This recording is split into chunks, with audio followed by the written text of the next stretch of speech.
عندك انت رحت جبت بن شرقي في مركز الجناح، وده ما كانش كافي انك تجيب اشرف بن شرقي في مركز الجناح، ده ما كانش كافي.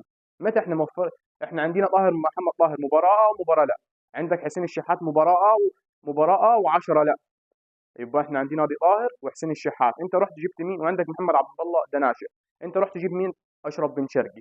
يبقى احنا نروح وما نجيبوش كوتيسا اللي هو كان لاعب جاي بلوشي هيجي ببلاش، لا احنا ايه هنجدد لعلي معلول، مع احترام التاريخ علي معلول وانا اكتر واحد بعز علي معلول، بس إيه احنا هنجدد لعلي معلول غصب عن كولر. اب انت جدد لعلي معلول اما تكون متاكد ان كولر هيلعب، انت عارف شخصيه المدرب بتاعك، وكمان تجدد لعلي معلول، يعني عارف المدرب بتاعك عنيد وتروح تجدد لعلي معلول وتفرضه عليه، ويبقى انت خسران لاعب اجنبي على الفاضي. يعني يعني علي معلول عمل تاريخ، ادانا مليون ونص دولار وخسرنا مكان اجنبي. مش كان اولى ان يكون في جناح تقيل لاعب رقم 8 تقيل؟ ده